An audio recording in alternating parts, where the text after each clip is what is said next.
سوال یہ کہ ماں اگر بچوں کو باپ کے خلاف ورغلائے بھڑکائے تو کیا حکم ہے، اور ایسی صورت میں باپ کیا کرے؟ دیکھیں، والدین یہ بڑے اہم رول ہوتے ہیں بچوں کی زندگی میں۔ والدین کے ساتھ، دونوں کے ساتھ، ماں ہو یا باپ ہو، دونوں کے ساتھ حسن سلوک کرنے کا قرآن پاک میں حکم دیا گیا، وَبِالْوَالِدَيْنِ احسانا، اور والدین کے ساتھ کیا کرو؟ احسان کرو۔ تو اگر واقعی ماں بچوں کو ان کے باپ کے خلاف بھڑکاتی ہے، ورغلاتی ہے، تو یہ کبیرہ گناہ ہے، اور یہ اپنے پاؤں پر ہی کلہاڑی مار رہی ہے۔ عورت جو اپنے بچوں کو ان کے باپ کے خلاف بھڑکائے تو یہ اپنے پاؤں پہ کلہاڑی مار رہی ہے۔ ایک دن آئے گا کہ بچے ماں سے بھی باغی ہو جائیں گے، کیونکہ جو ماں اپنے بچوں کو بھڑکاتی ہے، ورغلاتی ہے باپ کے خلاف، تمہارے باپ نے یہ کیا میرے ساتھ یہ کیا، وہ پرانی باتیں جو ہے نا وہ بچوں کے سامنے شروع کر دیتی ہے۔ بچوں کے دل میں پھر آہستہ آہستہ باپ کی نفرت بیٹھنا شروع ہو جاتی ہے۔ لیکن ہمیں حکم یہ ہے کہ والدین دونوں کا ادب کرنا ہے۔ بچوں کو یہ حکم ہے کہ ماں اور باپ دونوں کا ادب ہے، دونوں کی تعظیم ہے۔ اگر کوئی یہ غلطی بھی کر رہا ہے تو پیار محبت سے اصلاح کرنی ہے۔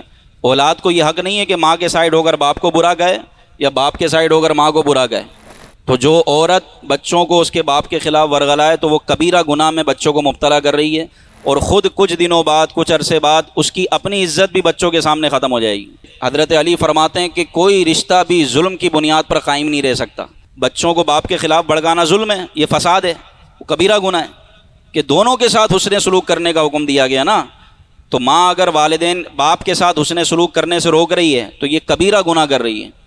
اسی طرح قطع رحمی کا بھی یہ مرتکب ہو رہی ہے، کیونکہ رشتہ ناتا ختم کرنا یہ قطع رحمی کہلاتا ہے، اور قاطع رحم رشتوں کو ختم کرنے والا کبھی جنت میں داخل نہیں ہوگا۔ حدیث پاک میں رشتوں کو ختم کرنے والا جنت میں داخل نہیں ہوگا یہاں تک کہ توبہ نہ کرے۔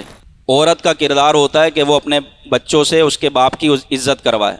عورت ہی باپ کی عزت کروائے تو باپ کی عزت کرے گی اولاد، اور عورت چاہے کہ باپ کی عزت نہ کرے، ورغلائے، تو پھر بچے باغی ہو جاتے ہیں۔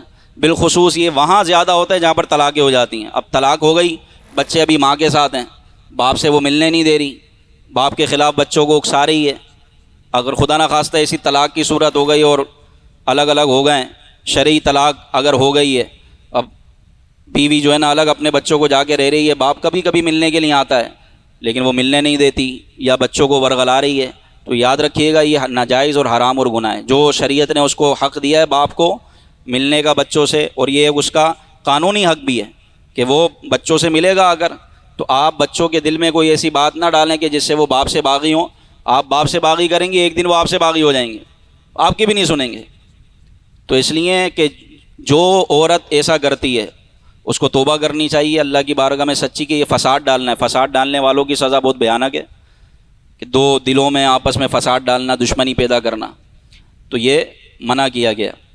تو اللہ پاک ایسی عورتوں کو عقل سلیم عطا فرمائے کہ جو باپ کے خلاف جو ہے نا وہ بچوں کو اکساتی ہیں، بھڑکاتی ہیں، ورغلاتی ہیں، اس سے توبہ کرنی چاہیے۔ اسی طرح اگر باپ ماں کے خلاف بھڑکا رہا تو اس کو بھی توبہ کرنی چاہیے۔ دونوں کو ایک دوسرے کا حسن سلوک کا درس دینا چاہیے بچوں کو، کہ بچے بھلے ماں باپ میں لاکھ اختلاف کیوں نہ ہو جائے، بچوں کو ماں باپ یہی درس دیں کہ بھائی ماں بولے ابو کی عزت کیا کرو، باپ ہے بھائی تمہارا، ابو کی تعظیم کیا کرو۔ اسی طرح باپ بولے بھائی ماں کی عزت کیا کرو، ماں کی تعظیم کیا کرو۔ اگر دونوں ہی ایک دوسرے میں لگے ہوئے تو یہ اولاد کسی کی بھی عزت نہیں کرے گی۔ یہ تجربے والی بات ہے، تجربے سے مراد مشاہدہ۔ تو اس لیے ماں باپ کو چاہیے بھلے لاکھ اختلاف ہوں، اور یہ بھی ایک بہت گندی عادت ہے ماں باپ کی، بچوں کے سامنے جھگڑنا شروع ہو جاتے ہیں۔ وہ بچے کیا سوچیں گے اماں ابا لڑ رہے ہیں؟ بھائی اپنے اختلافات بند کمرے میں کر لیا کریں، یا کوئی آپ کا عقل مند ذہین ترین بیٹا ہو جس کو دین کا بھی کچھ علم ہو، جو فیصلہ کروانے پر قادر ہے، فیصلہ کر سکتا، اس کے سامنے اپنا مسئلہ رکھیں۔ تو ماں باپ کو تو بڑھاپے میں ویسے ہی نہیں لڑنا پڑنا چاہیے، کیونکہ کوئی کسی کا سہارا نہیں ہوتا سوائے میاں بیوی کے، یہی ایک دوسرے کا سہارا ہوتے ہیں۔ لوگ بولتے میرا بچہ میرا سہارا بنے گا، بچہ چھوڑ کے چلا جائے گا، جو آج تک دیکھتے ہوئے آ رہے ہیں۔ بچہ بیوی بچوں میں اپنا مست ہو جائے گا، یا بیچارے کو ہو سکتا ہے ٹائم ہی نہ ملے۔ تو عورت ہی اپنے مرد کا سہارا بنتی ہے، اور مرد ہی اپنی عورت کا سہارا بنتا ہے بڑھاپے کا۔ یہ وہ سہارا ہے واحد کہ جو جنموں جنموں تک کہتے نا ساتھ رہتا ہے۔ تو میاں بیوی کو آپس میں تعلقات بحال رکھنے چاہیے، اور خدا نخواستہ کوئی اختلاف ہو بھی جائے تو بچوں کو ایک دوسرے کے خلاف نہیں بھڑکانا چاہیے، نہ ہی ورغلانا چاہیے۔ یہی ہمارے شریعت کا اور دین کا حکم ہے. اسی سے